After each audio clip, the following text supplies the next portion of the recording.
Hi, welcome back. We're in Lecture 2, Segment 3. And I'm still talking about correlational research, but this type of correlational research is a little bit different from the first two segments on personality and intelligence. In this segment, I want to talk about an example on the effects of sports-related concussion on cognition and on the brain. So this is an example of medical research. So the effects of concussion, or sports-related concussion in particular, has become a hot topic of research, particularly here in the US, and particularly related to American football. There's been lots of studies recently, especially in the last decade, showing that there are really sort of terrible effects neurally and cognitively for athletes who suffer sports-related concussions, particularly in American football. So how do we study that? Well, these studies look like experiments. So if you think back to the first lecture on experimental research, the setup will look like that setup. So there's what looks like an independent variable, but I'm going to call it a quasi-independent variable. So this treatment, if you will, is whether an athlete suffers a concussion or doesn't suffer a concussion. So we can compare athletes who suffer a concussion to athletes who are very similar to them, play the same exact sport or the same age or the same level of expertise, but don't suffer a concussion. So they're the control group. And then we can measure them on several dependent variables. So we can look neurally at measures of the brain, structure and function, and we can look at cognitive measures. So measures of short-term memory and attention are most common. But what's tricky here is this is not a true independent variable in that I don't have random assignment to conditions. That is, I can't, as a researcher, take a group of athletes and randomly assign them to be concussed or not concussed. Right? That'd be sort of fun or evil, but I can't do that. Right? I just have to wait for them to happen as a researcher, and unfortunately, they happen pretty frequently, especially here at Princeton, our football team. They happen pretty quickly. When our football players arrive here in the fall is when they play football in the U.S.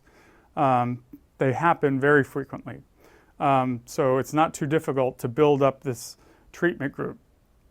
But we just have to wait for it to happen, and it's not random. It's not random assignment to conditions. So that's not a true independent variable. That's really important when you think about making those causal claims about what's causing these changes down here. Is it really the concussion, or is it something else about these athletes that led them to be concussed in the first place? We'll get back to that at the end of the segment. So here's an example of one of the assessments. So once an athlete suffers a concussion, we might ask them something like this. I'm going to assess their concentration or their attention. I'm going to read to you a string of numbers, and when I'm done, you repeat them back to me in reverse order. This is known as backwards digit span in cognitive psychology. So for example, if I say 719, you have to say 917. That's not a great example for New Yorkers. That's the area code in New York. 917, that would be too easy. So if you get that correct, then you go to a longer string length, and you can see down here the different examples that these athletes are given. And when we give this to athletes at baseline, so when athletes come to Princeton, we actually do this. We give them baseline assessments when they first get to Princeton before they start playing a sport. We give them this sort of test. They all do really well. They basically max out on it. Princeton students can do up to like 5, 6 numbers, and they can do it backwards very easily. But after a concussion, after a really bad hit, if they're an American football player, sometimes they're really bad.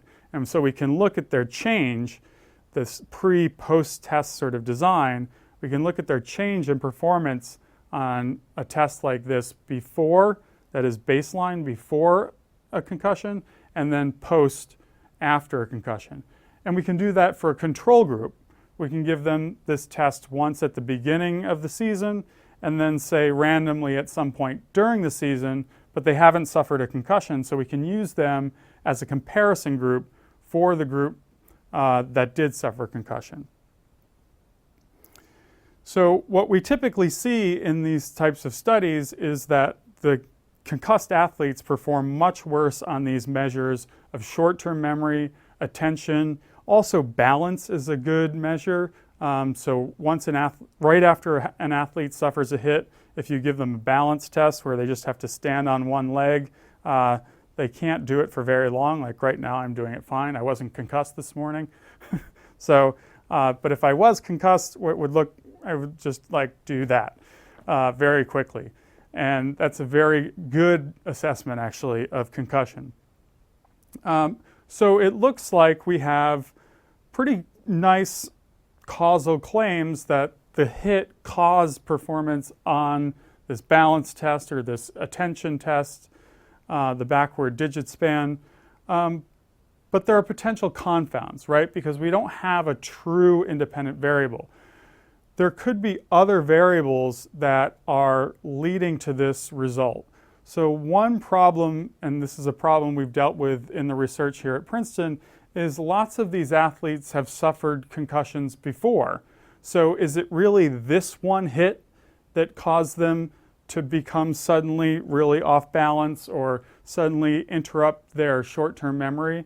Or is it the cumulative effect of several hits, and this one being the one that really finally caused this damage? So is it this one hit or this history of concussions?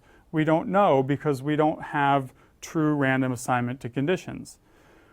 We can look at their history of prior concussions and try and tease that apart, but it's not as strong as a true experiment, right? That's more like correlational research. That's why it's here in this lecture on correlational research. Is this kind of thing looks like a true experiment, but it's not. Okay, so be very careful, especially as consumers of research and consumers of statistics, be very careful to be able to spot sort of correlational research that's dressed up as experimental research. So this is a great example of that. Is it looks like experimental research because you have people who were concussed and people who weren't. That looks like a nice experimental group and control group, but they weren't randomly assigned to conditions. So deep down, it's just correlational research. It's really no different from the intelligence research that I mentioned and the personality research that I mentioned. Okay, so this is open up to lots of different types of confounds. In particular, there might be certain personality types that are more likely to put themselves in a position where they're susceptible to this concussion. So maybe certain personality types that are more aggressive, for example, in American football, are more likely to become concussed than others. And maybe aggressive people have certain types of brain structure or function or certain types of or perform cognitive measures differently than others. We don't know, again, because this isn't as sort of tight as the true experimental research like the polio vaccine trials. So again, the main point of this segment is to point out quasi-independent variables. And again, since the independent variable doesn't involve random representative sampling, arguments about causality aren't as strong. And that's the main thing to take away from this segment. To summarize the entire lecture, just recognize the distinction between correlational research and experimental research as we go forward and start to get more into the statistics. This first week has been mostly about methods, but as I said, as consumers of statistics, or now that you're about to become people who are skilled in doing statistics, it's important to know what type of research are you engaging in. Are you engaging in experimental research, or correlational research. And again, I'll refer to correlational research as studies and experimental research as simply experiments. The main important concepts to take away are that theories of personality and intelligence, those have been supported by investigating patterns of correlations obtained from observational correlational studies. And some things we just simply can't manipulate ethically, right? So we can't just take people to a football field and randomly assign them to be concussed or not concussed. There are lots of things like gender, male, female, religious affiliation. I can't randomly assign those things to people. The people come to my laboratory or to a laboratory setting just with those traits or characteristics. We can't randomly assign them. So those are quasi-independent variables, and they fall under the category of correlational research. So those are the main concepts to take away from this segment and from this first week.